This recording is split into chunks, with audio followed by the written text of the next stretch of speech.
Ang pamilya mao gyud gitawag og the basic unit of society. Kung sa ato pa ng lawas, mura na sila mga cells in the body. Magguba gani ang mga pamilya, magguba sad ang katilingban. Mga matay gani ang ato mga good cells unsa may mahitabo sa lawas.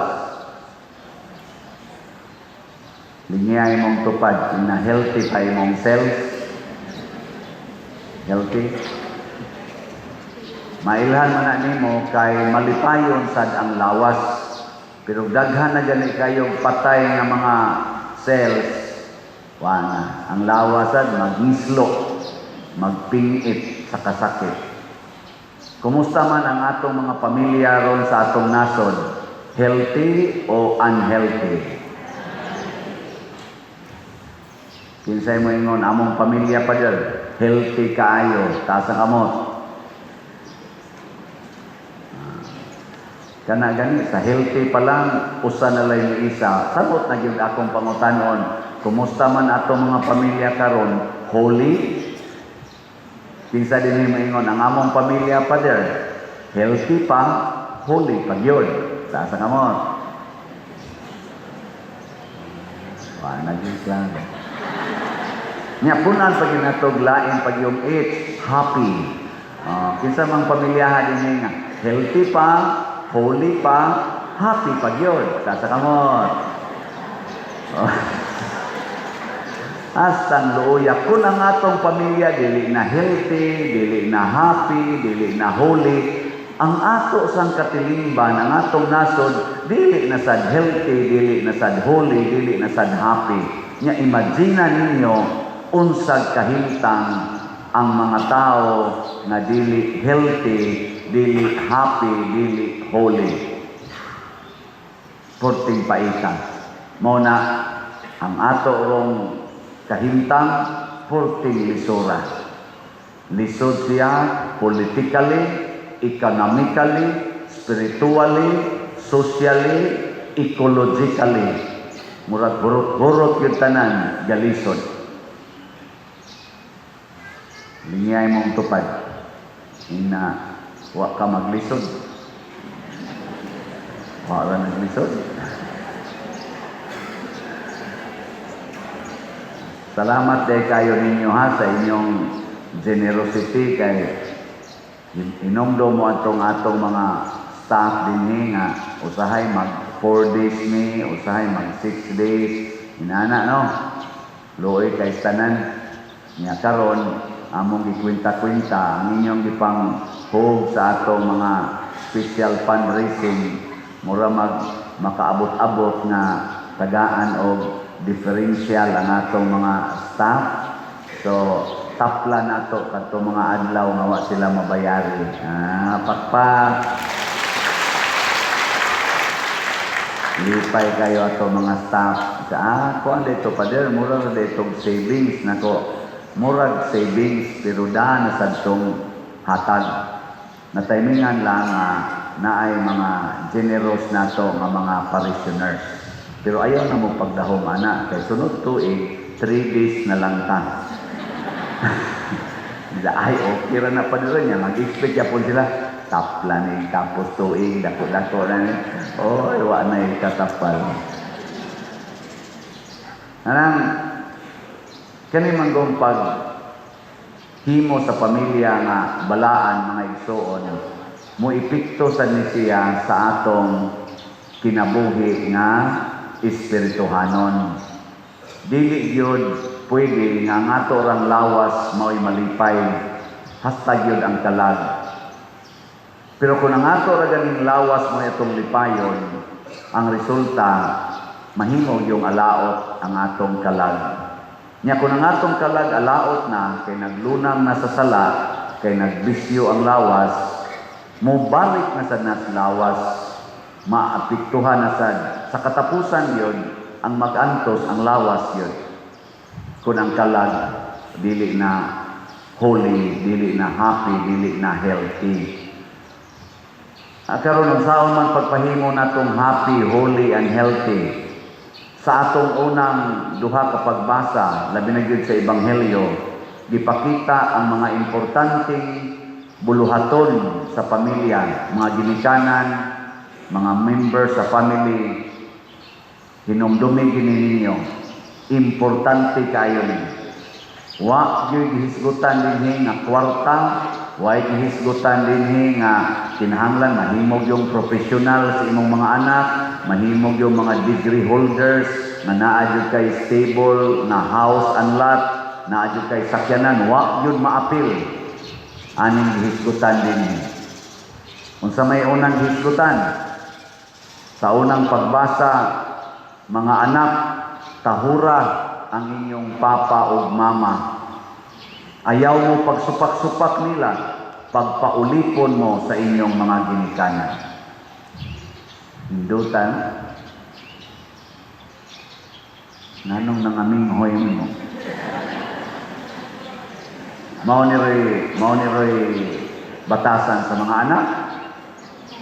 Nya doon na pag promise kung inyo ning buhaton mga anak, doon na mo'y taas na kinabuhi o mabungahon na kinabuhi. Long and prosperous life. Mao na saan, Ginoo, para sa mga anak. Nya kay kitang tanan mga anak mangita. Kinsa man ninyo dinhi ang wa gyud makasukol sa ginikanan, taas kamot.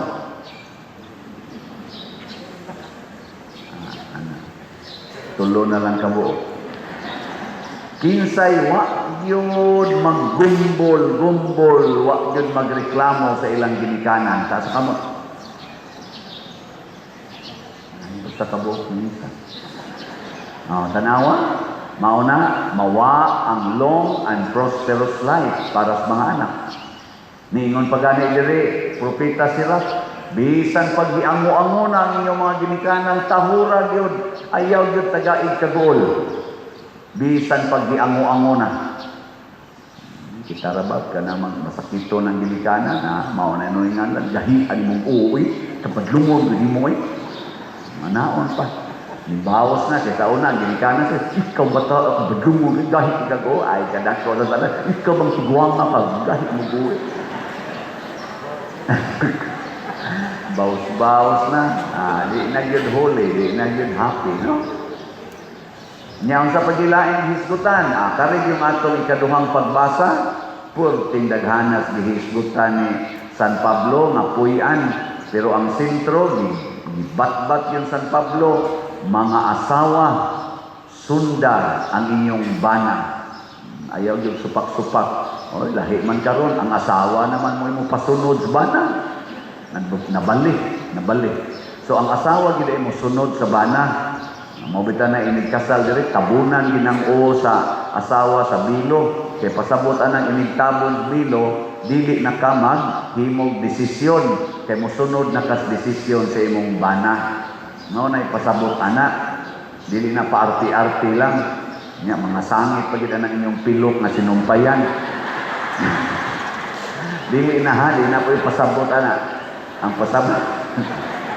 Tabunin ang o ninyo kay dili na gamitonon sa pamilya kay magsunod na mo sa authority sa inyong bana. Pero ang bana sa matud pang San Pablo, higugmaa gyud ang inyong asawa og pagpakamatay mo para nila. Tato pa ang authority sa bana, dili para sa iyang kaugalingon, para sa asawa mo na ang bana gyud mohatag sa aras. Moingon dayon ang bana, pasalig ninako sa akong paghalad sa akong kaugalingon alang sa imong kaayuhan. So ang tanang desisyon sa bana para gyud sa kaayuhan sa asawa. Nya haron siguro yun nga kaayuhan sa asawa, mangutana yun ang bana, unsa may makaayo ni mo dahil inigsulti sa asawa, mao na to'y himuong desisyon sa bana. So ang asawa mosunod sa bana, kay ang desisyon sa bana, mao man sad ang gisuggest sa asawa. Nindot no? Nya, nahitabo ni sa inyong pamilya. Wow. Unya, dimension sa ni San Pablo, mga anak, kuha niya ang unang pagbasa, tahura gid ang inyong ginikanan. Pero doon na sa siya gisultis ginikanan. Wa man to isulti diri sa unang pagbasa. Matod pang San Pablo, mga ginikanan, ayaw palaguta ang inyong mga anak. Ayaw palaguta ang inyong mga anak. Unsa may makalagot yus anak? Una, kana yung imong yawyawan. Bisag natog pa na nga imong yawyawan, kamo, mura mo mga baboy, mga animal mong dagko, lugay ka imong matug, lugay ka imong mangmata. Oy, maglagot yun na. Tibot-tibot ang baba na. Tabunan pa na sa habol.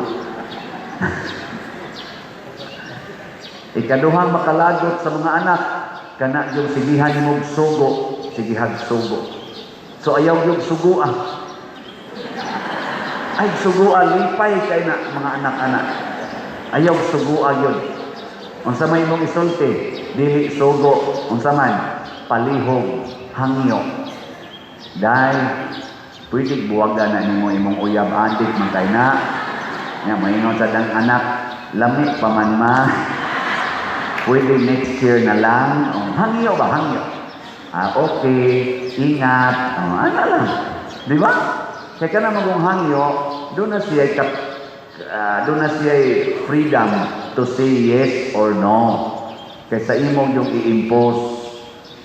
Dahil pwede kang manglabang, sakit man ako buko-buko ma, o pamangkwitog, pwede ikaw lang. May masag ka, okay, rest well. Di ba? Umalipayon kayo yung pamilya. Happy pa, holy pa, na nakatog man, healthy pa. O, di ba? Nanatanan. Ayaw palagutan. Kung dili gani gusto ang imong anak ni eskwela, ay yung pugsa. Duha alam na. Hangtod mo edad nag-30, pag ginakahong mag-grade 1. Nga naman si Kristo di ay, ni edad og 30, nisugod na lang siyang public ministry, nakahuman na ito grade 1. Wow, wa yun. Pero nahimong man of wisdom. Nga naman, kay suod kay sa iyang parents. Tanawa ha? Gipangita siyang Herodes kay Patyon, ang iyang parents, nagdaan niya, tungang gabi. Siging bakwit-bakwit. Ug ang pinakasentro din mga igsoon, magkuyog gidi ay ang mama, ang papa, ug mga anak.